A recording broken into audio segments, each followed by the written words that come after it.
Chapter 8. Creating a legacy of love and faith, building a marriage that inspires others. Marriage is so much more than just a bond between two people. It's a reflection of God's love to the world. The way you honor, support, and love each other becomes a testimony that speaks to those around you, offering a glimpse of God's grace, faithfulness, and redemption. When you intentionally build a marriage rooted in love and faith, you are creating a legacy that can inspire others, giving them hope, encouragement, and a deeper understanding of what's possible when God is at the center. Often, when we think about leaving a legacy, we imagine something far off in the future, a lasting impact that reflects something great we did in the world. But the truth is, your legacy starts today. It's built in the daily moments of kindness, forgiveness, and unconditional love. It's crafted in the ways you serve each other, speak words of life to one another, and invite God into your relationship. These small, consistent acts of love come together to create a powerful testimony of what God can do through a marriage that is fully surrendered to Him. In our own marriage, I didn't have strong examples of loving, faith-filled marriages to look up to. My parents went through a divorce when I was young, and I never really had a clear vision of what a healthy marriage looked like. I just assumed that if I wanted a good marriage, just do the opposite of my parents, thinking that would be easy enough. I thought marriage was about two people helping each other out. A you scratch my back, I'll scratch yours mentality. I thought marriage was 50-50, where each partner did their part. But what I didn't realize was how damaging that line of thinking could be. Over time, meditating and praying on Ephesians 5:25, I came to understand that marriage isn't about splitting responsibilities down the middle. It's about giving 100%, not holding back or keeping score.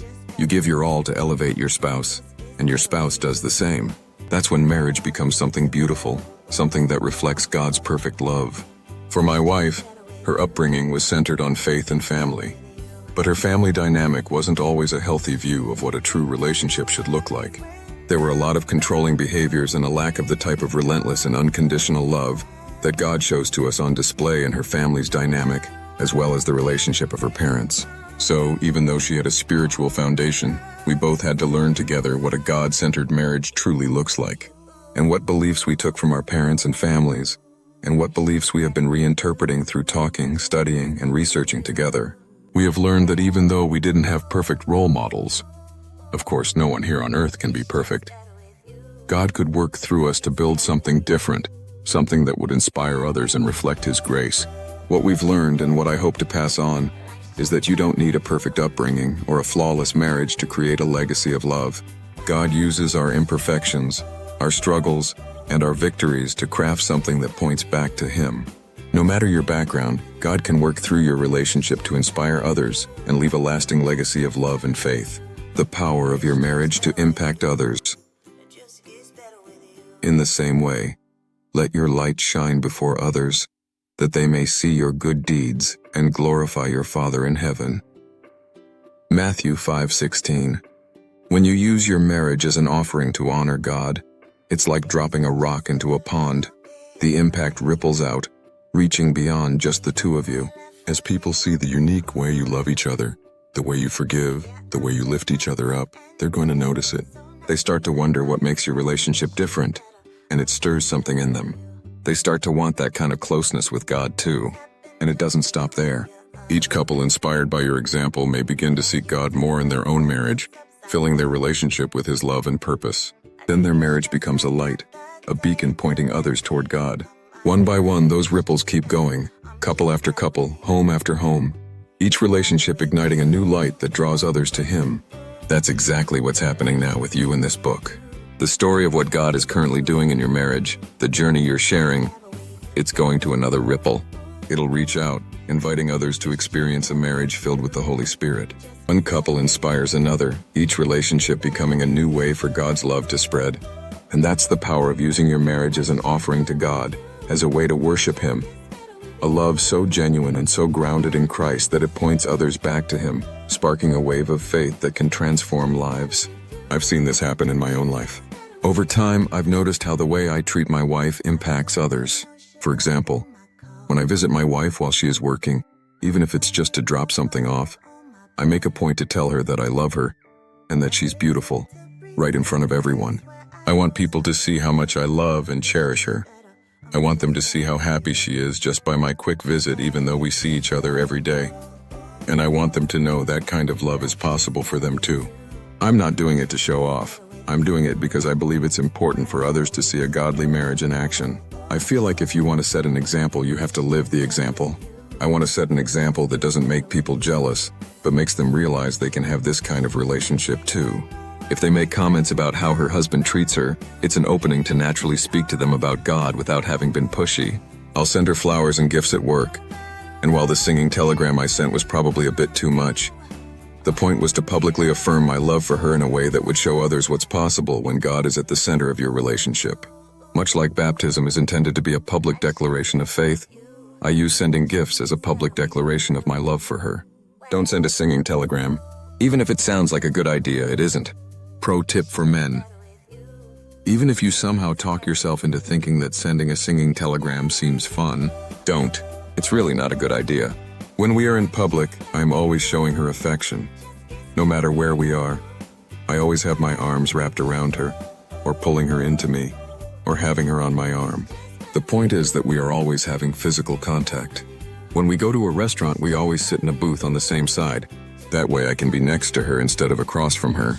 I want to be as close to her as I can be at all times, even when eating.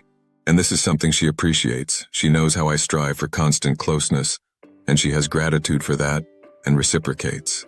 I don't do that for show. It's because I simply cannot be close enough to my wife. The way you speak to and about your spouse in front of others matters. It's one thing to tell your spouse you love them privately, but when you honor them publicly, it sets a powerful example for everyone around you.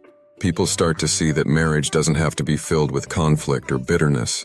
It can be a source of joy, strength, and peace when it's rooted in God's love, impacting your family, friends, and community. Your marriage doesn't just impact the two of you, it has a ripple effect on the people around you. Your family, friends, and even your community are influenced by how you live out your love for God and each other. Whether you realize it or not, people are watching you, how you handle challenges, how you communicate, and how you love one another.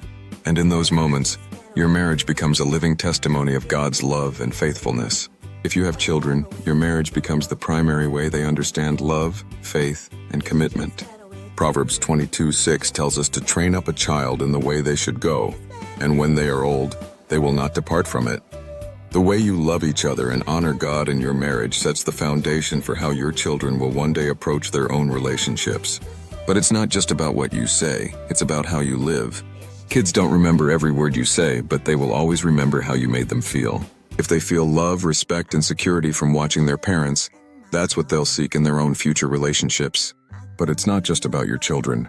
Your marriage can impact friends, family members, people you work with, even strangers who just notice your love. There have been times when friends or family have asked my wife and me for advice about their relationships, and it's not because we have all the answers. It's because they see something in our marriage that they want for themselves. Sometimes you don't even realize the impact you're having until someone tells you. Just by living out your marriage with honoring God as the intent, you're already serving as a light to those around you. And it doesn't stop there. Your marriage can impact your community in ways you might not even imagine.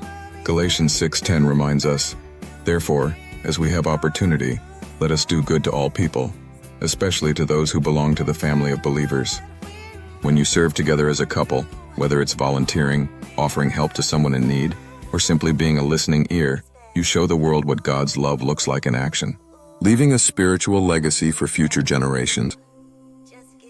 Leaving a spiritual legacy is about more than just what happens while you're here. It's about creating something that will continue to impact future generations long after you're gone. It's about living in a way that the seeds of faith you plant today will grow in the hearts of your children, grandchildren, and everyone who comes after you. One way we've worked on creating a spiritual legacy is by building our own faith-based traditions into our lives. For example, we want to celebrate Christmas, but not in the way of giving gifts. We use Christmas as a time to travel and have a new experience instead of feeling like a holiday of picking something from Amazon. It can be something like starting to pray together before meals, having family devotion time, or even celebrating spiritual milestones like baptisms. These traditions become the framework that future generations can follow, guiding them toward a life rooted in faith. One area we've struggled with is finding a way to keep holidays centered on God. Every year, especially around Christmas, we try to find ways to make the holiday about God rather than gifts. It's not easy, and we haven't perfected it yet, but the goal is always to glorify God and show gratitude rather than get caught up in commercialization of the season. Another powerful way to leave a legacy is by sharing your marriage story. Be open about how God has worked in your relationship, the highs, the lows, and everything in between. Share the stories of how God answered your prayers, how He showed up in difficult seasons, and how He's shaped your marriage over time. These testimonies serve as a reminder to future generations of God's faithfulness and love. For me, writing down our marriage story has been a way to ensure that our legacy endures. I want my children, and their children, to know how God carried us through, how He answered our prayers, and how He was with us in every season of our marriage. Psalm 145:4 says, "One generation shall commend your works to another, and shall declare your mighty acts." When you share your story, you're not just telling your history. You're declaring God's mighty works to the next generation, and hopefully helping to shape their marriages to bring them closer to God. Let the legacy of your marriage inspire others to seek an exceptional love built in faith, hope, and unwavering commitment to God. Practical steps for creating a legacy of love and faith. 1. Encourage each other publicly. Make it a habit to publicly affirm and encourage your spouse in front of others. 1. Take moments to speak words of love, honor, and appreciation for each other, demonstrating mutual respect and setting an example of what a strong, God-centered marriage looks like. 1. Public encouragement. Use opportunities in public settings to speak words of love and gratitude to each other, highlighting God's role in your marriage. 1.